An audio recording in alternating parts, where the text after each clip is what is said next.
के भाग, पार्ट्स यानी भाग यानी हिस्सा। दो भाग हो गए, एक हो गया सब्जेक्ट, दूसरा हो गया प्रेडिकेट।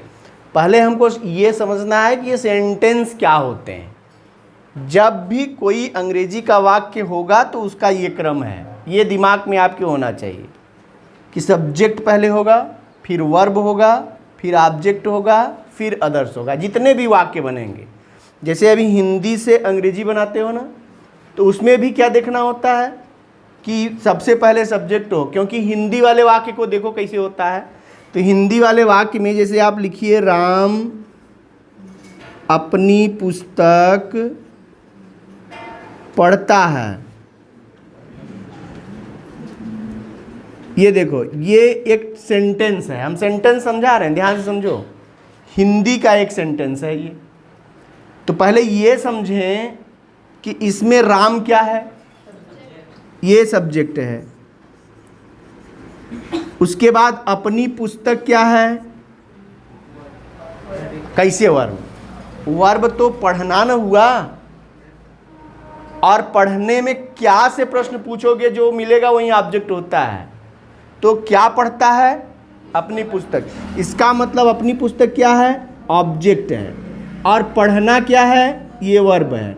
अब हिंदी का एक क्रम देखोगे तो इसमें है पहले सब्जेक्ट, फिर ऑब्जेक्ट, फिर वर्ब।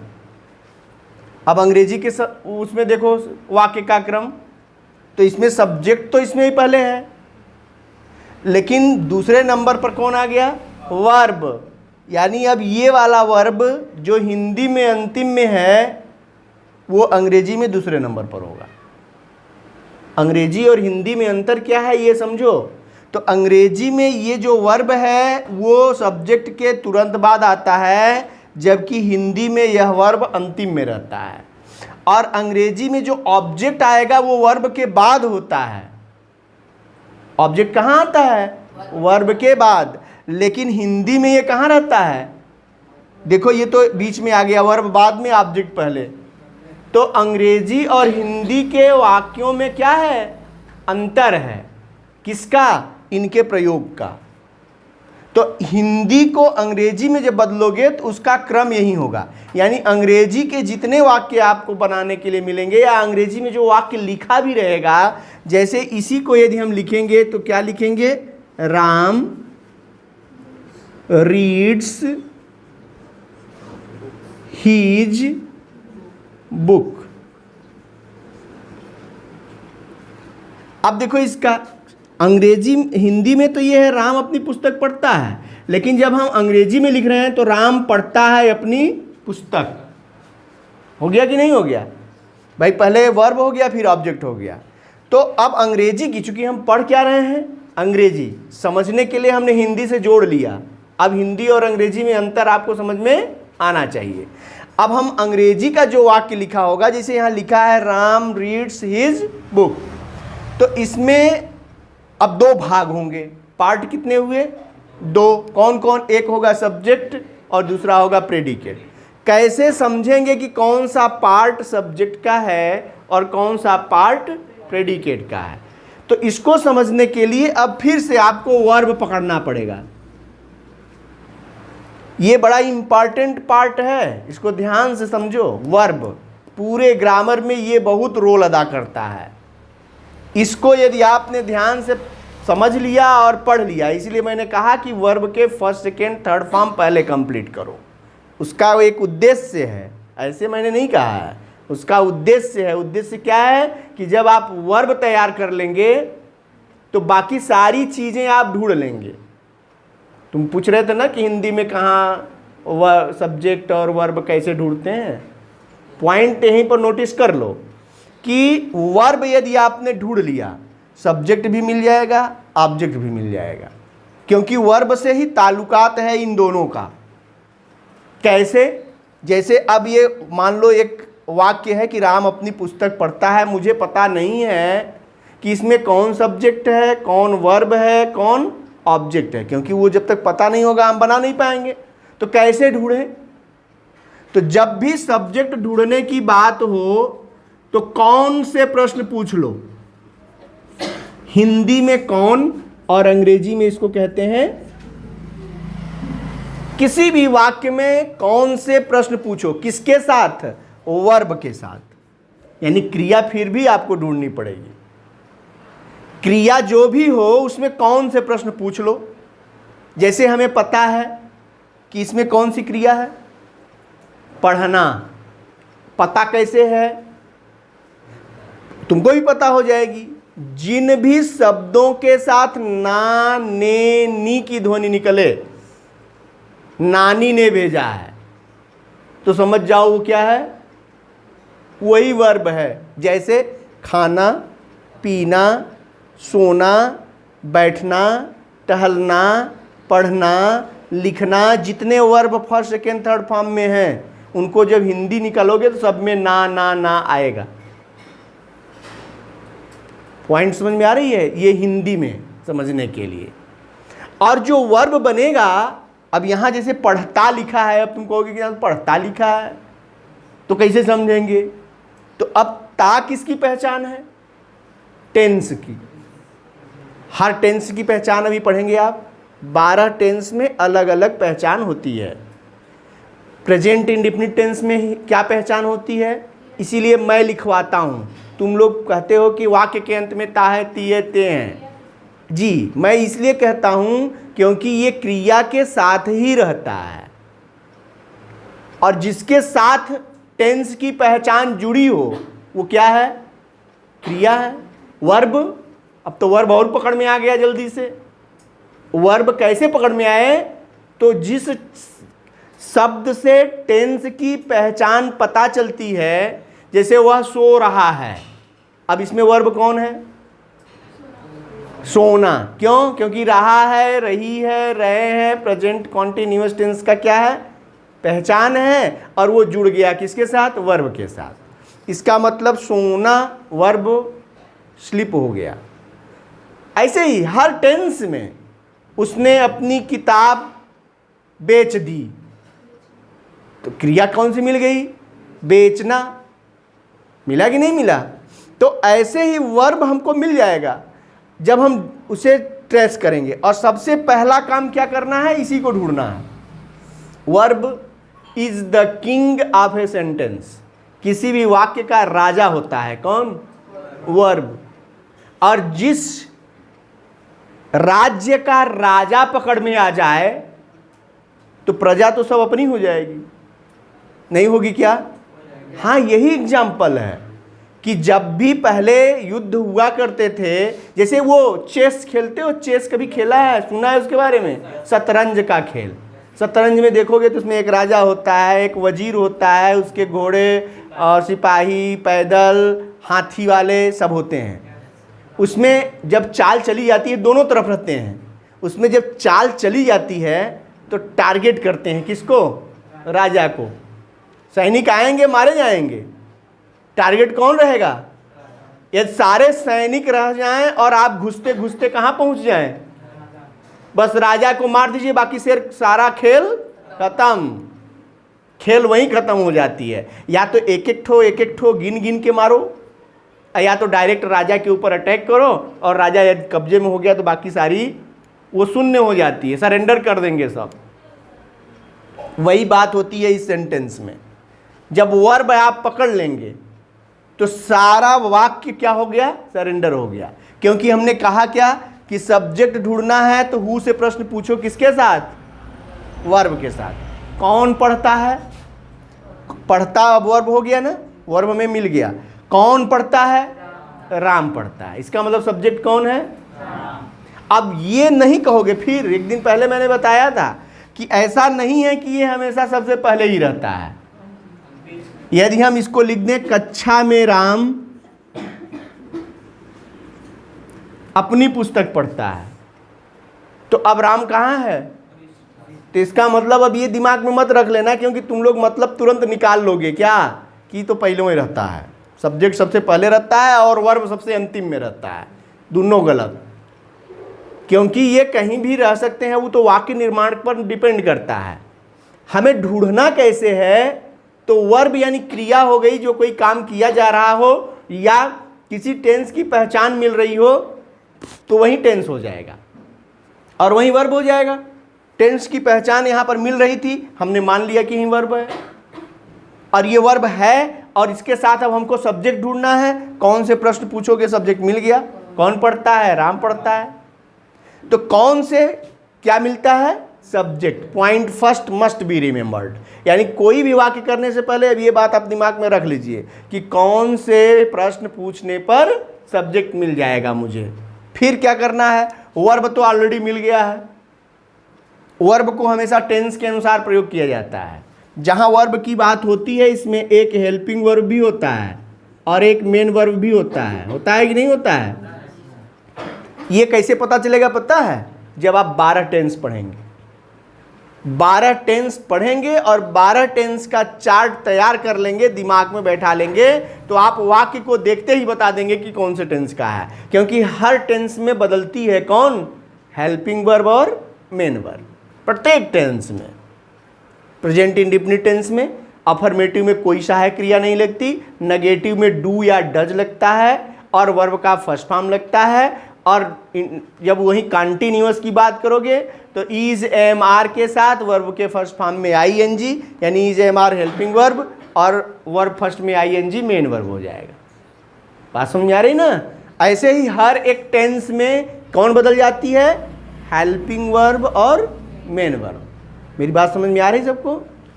अब आगे बढ़ो, मिलेगा ऑब्जेक्ट। ऑब्जेक्ट कैसे मिलता है, तो ऑब्जेक्ट को ढूंढने के लिए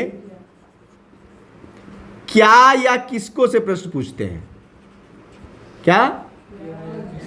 ऑब्जेक्ट बड़े आराम से मिलेगा जब आप क्या और किसको से, किसके साथ प्रश्न पूछना है, वर्ब से ही मिला के। जैसे इसमें कहो क्या पढ़ता है, अपनी पुस्तक। बात समझ में आ रही ना। किसको से प्रश्न नहीं मिल रहा है, इसका मतलब ऑब्जेक्ट कितने होते हैं, ऑब्जेक्ट कितने, 2। ऑब्जेक्ट कितने होते हैं, एक होता है डायरेक्ट ऑब्जेक्ट और एक होता है इनडायरेक्ट ऑब्जेक्ट। इसको प्रेडिकेट पार्ट में पढ़ाया गया है। तो डायरेक्ट ऑब्जेक्ट जो होता है वो क्या से मिलता है, डायरेक्ट ऑब्जेक्ट का मतलब निर्जीव, और इनडायरेक्ट ऑब्जेक्ट का मतलब होता है सजीव, और वो किसको से प्रश्न पूछने पर मिलता है। यानी इसका मतलब एक वाक्य में 2 ऑब्जेक्ट भी हो सकते हैं। जैसे उसने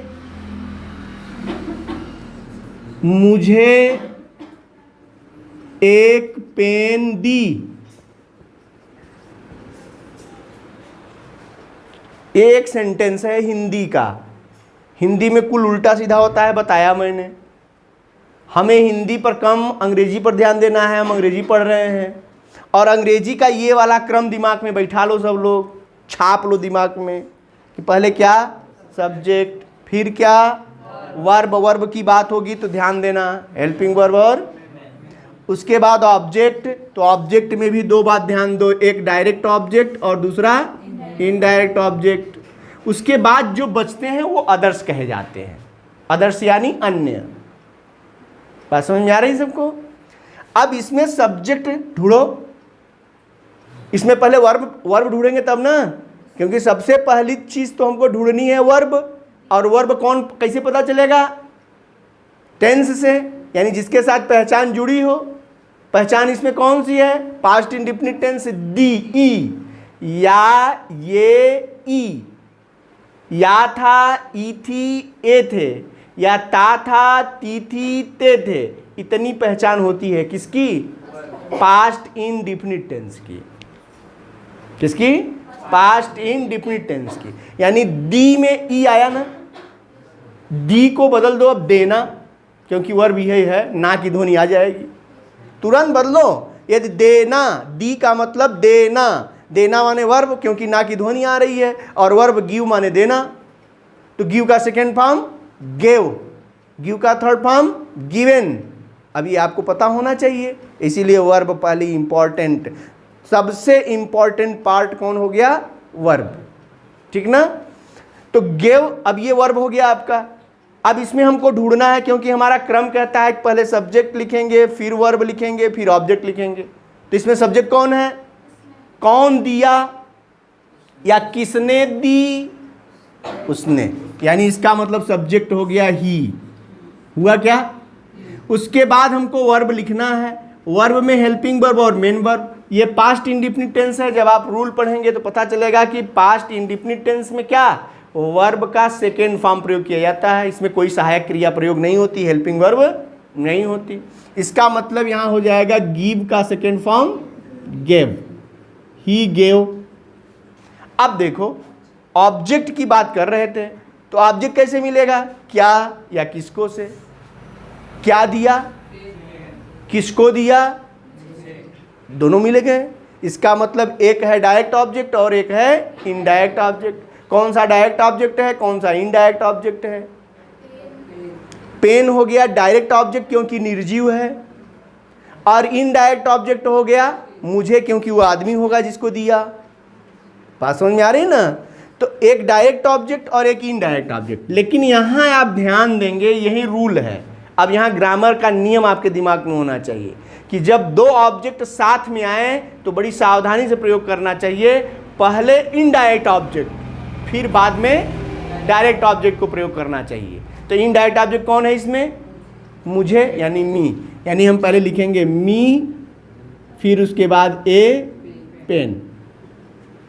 अब एक क्वेश्चन आपके मन में आना चाहिए कि क्यों मैं दोनों में से पहले डायरेक्ट ऑब्जेक्ट क्यों लिखूं? मेरा मन है कि मैं इनडायरेक्ट ऑब्जेक्ट, पहले हम डायरेक्ट ऑब्जेक्ट लिखना चाहते हैं और इनडायरेक्ट ऑब्जेक्ट को बाद में लिखना चाहते हैं। हमने कहा कि पहले आप इनडायरेक्ट ऑब्जेक्ट लिखिए, लेकिन आप कहिए, आप पूछिए मुझसे कि हम पहले डायरेक्ट ऑब्जेक्ट को लिखना चाहते हैं तब क्या करें? तो रूल है, फिर रूल ध्यान देना होगा कि डायरेक्ट ऑब्जेक्ट को पहले और इनडायरेक्ट ऑब्जेक्ट को बाद में लिखेंगे तो बीच में टू या फार प्रीपोजिशन प्रयोग करना पड़ेगा। यानी इसी वाक्य को अब दूसरे तरफ से बना दोगे तो यही वाक्य बनेगा, he gave a pen to या फार मी। यदि ये हटा दोगे ये वाक्य गलत हो जाएगा, और इस वाक्य में ये लगा दोगे तो गलत हो जाएगा। ये है महत्व किसका? टू का। क्योंकि ये अब यहां क्या चलता है? ये ग्रामर का नियम, इसी को हम ग्रामर का नियम कहते हैं। हर एक पॉइंट पर कोई एक ग्रामर का नियम मिल जाएगा तो उसको ध्यान देना होगा, ताकि हम जो लिखेंगे वही। अंग्रेजी के व्याकरण का अपना एक रूल है और उस रूल को ध्यान देने की जरूरत है। बात समझ में आ रही कि नहीं आ रही है? इसका मतलब हो गया, अब देखो यहाँ क्रम, इस पर आ जाओ फिर अपने सेंटेंस पर, कि पहले सब्जेक्ट, फिर वर्ब, फिर ऑब्जेक्ट, और उसके बाद जो बचा वो अदर्स। जैसे इसमें देखो, कक्षा में राम अपनी पुस्तक पढ़ता है, हमने बढ़ा दिया कक्षा में। अब ये क्या है? यही अदर्स है, क्योंकि न तो ये क्या से मिलेगा ना किसको से मिलेगा। क्या और किसको से मिलेगा तभी ऑब्जेक्ट कहलाएगा। यदि क्या और किसको से नहीं है मिल रहा तो ऑब्जेक्ट नहीं है। जैसे एक सेंटेंस दें, राम स्कूल जाता है, इसमें बताइए सब्जेक्ट कौन है? राम पता हो गया। किस टेंस में है? प्रेजेंट इंडिफिनिट है, तो राम के साथ वर्ब में SEIS, वर्ब कौन है इसमें? जाना। जाना में जब हम लगाएंगे को में हो जाएगा गोज। उसके बाद हमको लिखना है ऑब्जेक्ट ना। राम क्या जाता है और किसको जाता है? ना, तुम्हारा आंसर गलत है। राम क्या और किसको नहीं जाता, राम कहाँ जाता है, तब उत्तर मिलेगा स्कूल। यानी ये कहाँ का उत्तर है। देखने में अब कंफ्यूज होगे तुम कि क्या से भी मिल जाएगा।